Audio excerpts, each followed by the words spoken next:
გადამწყვეტი მნიშვნელობა ჩვენს გამარჯვებაში ენიჭება საქართველოს მოსახლეობას, რომელშიც მე დარწმუნებული ვიყავი თავში, თუმცა გამოცდა აუცილებელი იყო ეს ეტაპები გავიარეთ, გამოცდა ღირსებულად ჩავაბარეთ ჩვენი მხრიდან და რაც თავარია, ძალიან ღირსეულად, ძალიან კულტურულად მოიქცა საქართველოს მოსახლეობა და მან გაამართლა ჩემი იმედები, გაამართლა ჩვენი კოალიციის იმედები, გაამართლა თუ გნებავთ საერთაშორისო თანამეგობრობის იმედები, ქართულმა ხალხმა აჩვენა, რომ ის იმსახურებს, საქართველოს მოსახლეობამ აჩვენა, რომ ის იმსახურებს ჭეშმარიტად დემოკრატიული გზით განვითარებას, ის იმსახურებს უკეთეს მომავალს, ის იმსახურებს ღირსეულ ცხოვრებას. რაც შეეხება ჩვენს მომავალ გეგმებს, მხედველობაში მაქვს პირველ რიგში დღევანდელ ხელისუფლებასთან მომავალ ოპოზიციად, რომელიც მოიხსენიება. მე მრავალჯერ გავაკეთე განცხადებები და შემიძლია გავიმეორო დღესაც, რომ არავით არის პოლიტიკური დევნა იმ მიზეზით, რომ ხელისუფლებაში იყვნენ და გააჩნდათ პოზიცია განსხვავებული ჩემგან პირადად და ჩვენი კოალიციის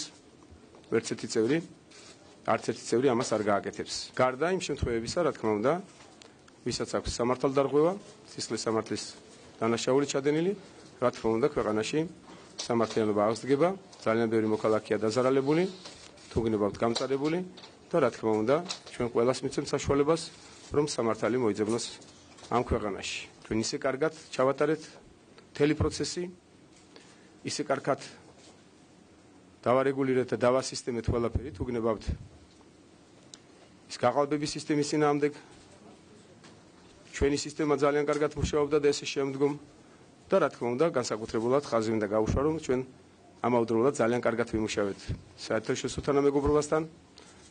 დიდი მადლობა მინდა გადაუხადო იმ მონიტორებს, იმ დამკვირვებლებს, EUTO, ევროსაბჭო, ევროპარლამენტი, ამერიკის მხრიდან, IRI, NDI, ყველას მინდა ძალიან დიდი მადლობა გადაუხადო. ჩვენ ჭეშმარიტად მოვახერხეთ ის, რომ საქართველოში პირველად მოხდა ხელისუფლების ჩანაცვლება დემოკრატიული, მსგავსი დემოკრატიულის არჩევნების გზით. ჩვენ ყველაფერს გავაკეთებთ, რომ გავაგრძელოთ მუშაობა ჩვენს ოპოზიციასთან, დღევანდელ ხელისუფლებასთან. ჩვენ არ გვექნება არავითარი პრეტენზია, არავითარი პრობლემები მათთან მუშაობის, გარდა კიდევ ვიმეორებ, ვისაც არ აქვს კანონდარღვევა. ყველა საჯარო მოხელე მრავალჯერ განმეცხადებია და ვიმეორებ დღესაც, მათ რიცხვში პოლიცია, პროკურატურა, სპეცსამსახურები თუ გნებავთ, ყველა პროფესიონალი შეინარჩუნებს საკუთარ სამსახურს და არავის არ მოეთხოვება, არავითარი კითხვა არ დაისმება იმ მიზნით, რომ ისინი მუშაობდნენ სააკაშვილის ხელისუფლებაში. მე მიმართავ დღევანდელ ხელისუფლებას თუ გნებავთ და გნებავთ იმ სასამართლოსაც, სადაც გაჭედილია ჩემი ორი საქმე, როდესაც მე მოქალაქეობა ჩავამართვეს აბსოლუტურად უკანონოდ, უკვე 10 თვეზე მეტი გადის, რაც ეს საქმე გაიჭედა სასამართლოში, ჩვენ დავწერეთ სასამართლოში, გაჭედეს მხოლოდ იმ მიზეზით, რომ არჩევნებამდე არ მოგვეხერხებია, სტრასბურგში არ გაგვეტანა ეს საქმე. მე მგონი, რომ ეხლა ხელისუფლებას ეყოფა ნება იმისა, რომ რამდენადაც ესეთი განცხადების გაკეთება უკვე შეძლო სააკაშვილმა და რამდენადაც განწყობა არის ისეთი, რომ შესაძლებელი გახდეს ჩვენი ერთად მუშაობა, მე ვფიქრობ, რომ სასამართლოს მისცემენ საშუალებას, რომ სამართლიანი გადაწყვეტილება მიიღოს და ჩემი აზრით ერთ კვირაში შესაძლებელია, რომ მე უკანონოდ ჩამორთმეული მოქალაქეობა დამებრუნდეს და ძალიან კარგი იქნება, თუ ამას მოახერხებენ და მე ამის დიდი იმედი მაქვს.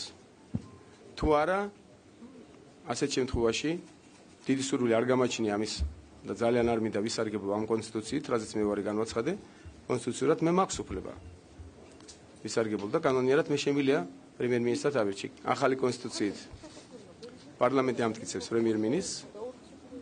პარლამენტში ჩვენ გვეყოლება უმრავლესობა და ამის პრობლემა არ არსებობს. ერთგვარებს ვერ მოგახსენებთ და ვერც ახალ კაბინეტს ვერ დაგისახელებთ.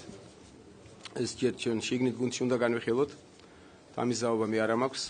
თუმცა წარმოდგენა ძალიან კარგად მაქვს. არც ერთი გუნდის წევრმა არ იცის ვის რას უპირებ და არავინ არ იცის ჩემი პოზიცია. მე არ უპირებ მარტო ჩვენ შევეცდებით გუნდურად დავაბალანსოთ და ყველა შესაძლებელი ადგილი კონდეს. პირველი ნაბიჯი არ ვიცი ახლა ეს პირველი ნაბიჯი როგორ გითხრათ, ჩვენ ძალიან ბევრი ნაბიჯი გვექნება გასაკეთებელი, ძალიან ბევრი საქმე გვაქვს, უნდა ჩამოვაყალიბოთ. პარლამენტში უნდა გადავენაწილოთ ადგილები, ფუნქციები უნდა გადანაწილდეს, მთავრობაზეც უნდა ვიზრუნოთ და ესე შემდგომ. ძალიან რთულია ახლა პირველი ნაბიჯი რა იქნება. პირველი ნაბიჯი და მეორე ნაბიჯის და ყველა ნაბიჯი იქნება ის, რომ ჩვენ უნდა სისტემურად განვახორციელოთ ის, რასაც დავაპირდით საქართველოს მოსახლეობას.